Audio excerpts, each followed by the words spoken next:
Hello, this is Elizabeth, and I'm here with the latest instalment of our Awaking Beauty series.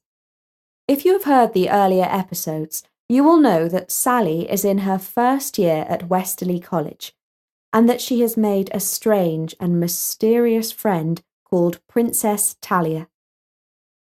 And although I'm recording this episode in the middle of August, it is in fact set at Christmas. So I hope you don't mind slipping through time just a few months. But before the story, I'd just like to thank our sponsor, the Centre for Guided Montessori Studies, www.guidedstudies.com. Now, on with the story. Sally's first term at Westerly College had come to an end. As she stuffed the last few books into her bags, she listened to the sound of harp music filtering through the wall of her room. The clear notes rang out with a lonely and melancholy quality. Oh, I can't leave Talia here alone all Christmas like a lost poppy, said Sally to herself. She picked up her phone and pressed the speed dial that was labelled Mum. I'm just setting off now, love, said a familiar parental voice. Mum, I know this is a bit last minute, but can I bring a friend home for Christmas? Oh, how exciting, love. You kept that quiet. What's his name? Her name is Talia, Princess Talia. As soon as Sally had uttered the word princess, she knew she had made a mistake. Her mother would go into paroxysms of anxiety about the house being far too humble to receive such an elevated person. Why hasn't she got a palace of her own to go to? She wanted to know. And Sally had to explain at length that she was an orphan all alone in the world. Mum, as mums do, caved into her daughter's wishes with an air of weary resignation. Sally sprang round to her friend's door with the invitation. The princess, who opened the door, had a look of innocent astonishment on her face, as if she had just woken up and seen the world for the first time. She quite often looked like that. That was when she was at her most charming. At other times, she looked at you quite blankly, as if she saw you, but her mind was completely elsewhere. Our house isn't exactly a palace, said Sally warmly. But Christmas at home is always kind of special, and you'd be really, really welcome. Talia reached out and hugged her friend. This was highly unusual, as she hardly ever even touched another person. Sally was almost surprised to feel that her body was warm and human. She seemed like such a ghost at times. Oh, Sally, I'm so terribly moved by your kindness, but I couldn't possibly impose on your family. Don't be silly, of course you must come, assured Sally, patting her friend on the back, and then wondering if that was just a bit too familiar with a princess. Talia stepped back and looked brighter. Well, it would be nice. I'll have to make arrangements. Perhaps I'll come in a few days' time. Sally felt slightly disappointed that her friend wasn't driving back home with her. For far too much of the journey home, her mother grumbled about not knowing whether to make a bed ready for her princess friend or not. Sally felt like it was she who was being ticked off, not the absent Talia. And all the feeling of grown-up independence and confidence that she had acquired over the 10 weeks away from her parents was left behind in Oxford. When they arrived home, in a suburb of south-east Liverpool, Her front door looked eerily familiar, as if she had remembered it from a vivid dream. She hauled her suitcase up the stairs to her room. Her bed, which was only just long enough to fit her feet in, looked ludicrously childish. Her mother had placed a much-loved, worn and chewed cuddly toy on the pillow. She quickly stuffed Alyosha the bear into a cupboard. One wall was still adorned with a poster of a boy band that she had pinned up when she was 12. While she had been at home, the poster had somehow become part of the wall. She had stopped noticing the dreamy faces, slick hair, and designer stubble of the teenage idols. Now she thought, what would Talia say if she saw the Backstreet Boys hanging above me bed? And a minute later, the poster lay scrunched up in her litter bin. She heard her little brother come into the house with her dad. They had been to Saturday football. She came down to greet them. The sight of the 14-year-old Tim reminded her how recently she had been a child. But her father's familiar "Hello, love," and warm hug soon cheered her up.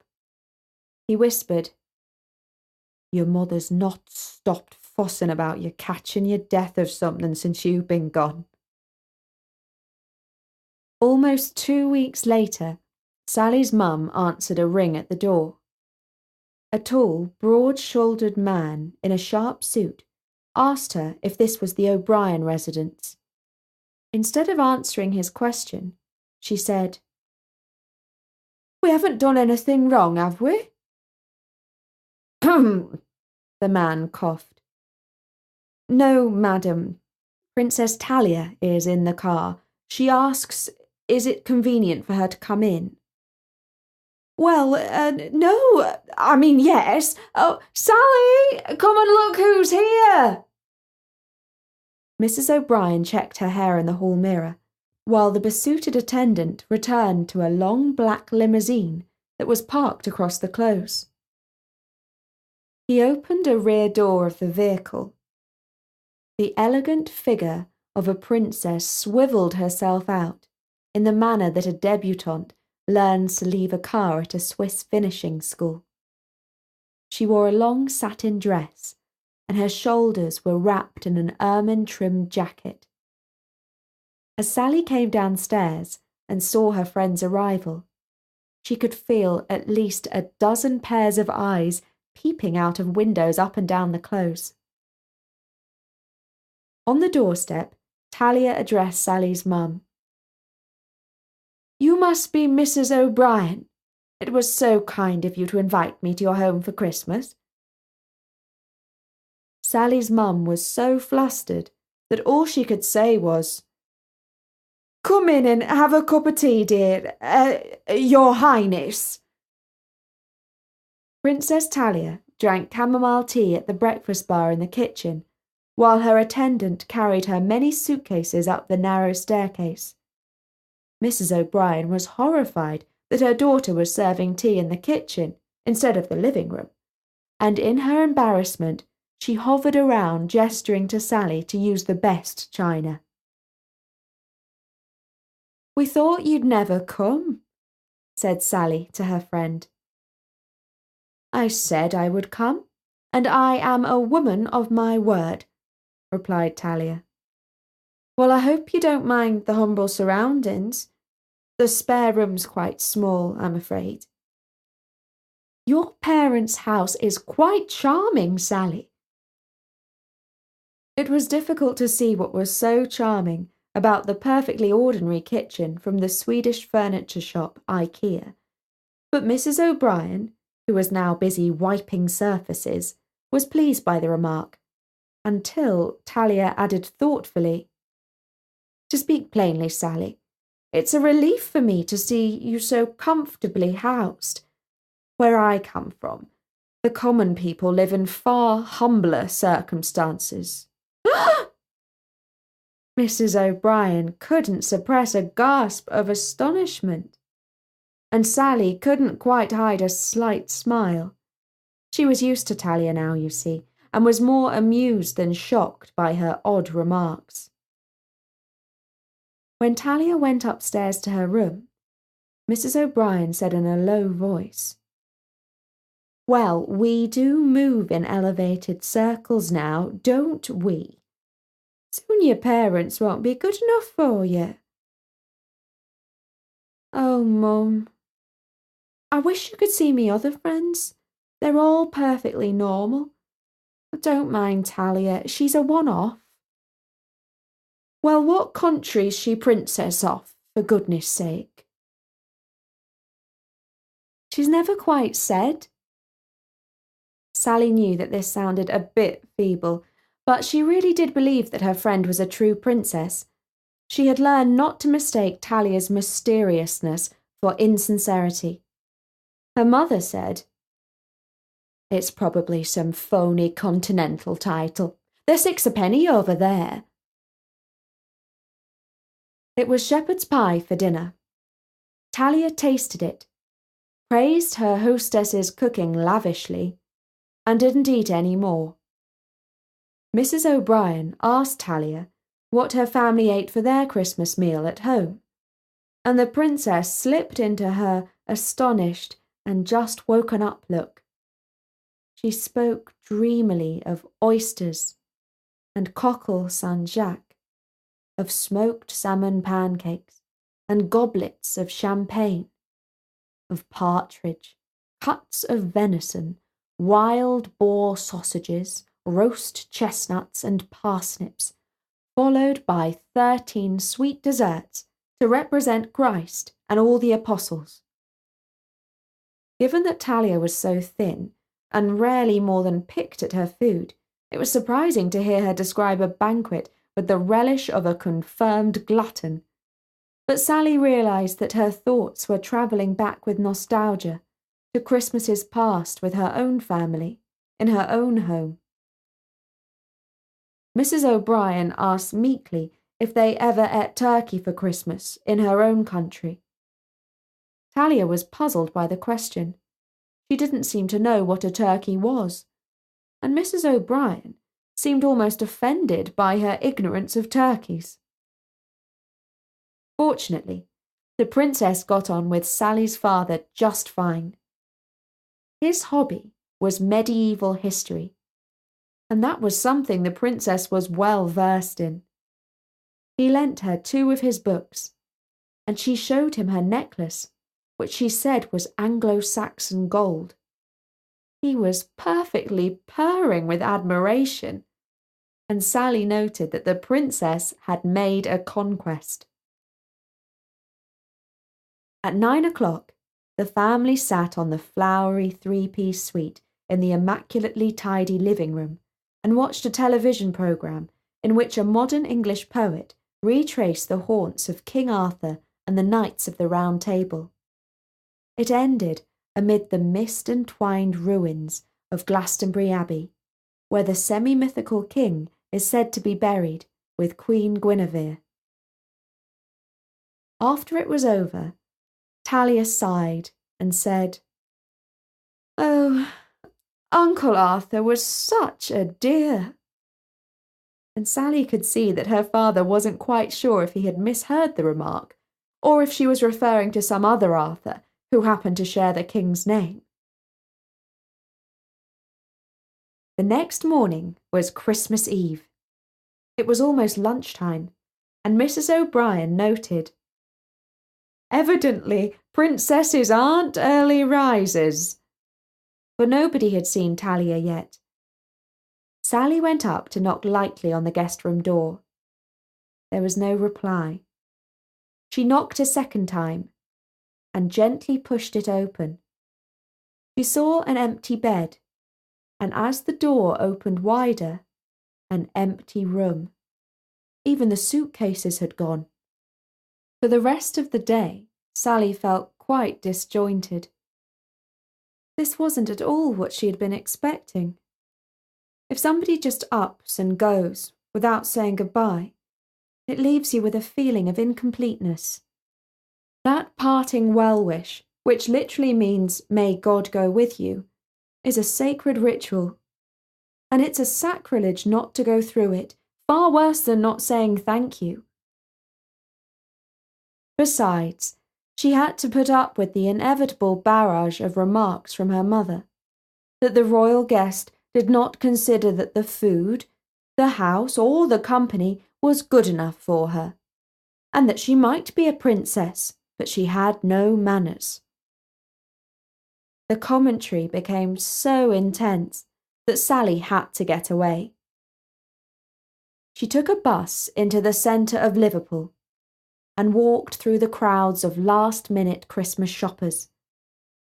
But she couldn't help wondering all the time if her friend would suddenly turn up again while she was out.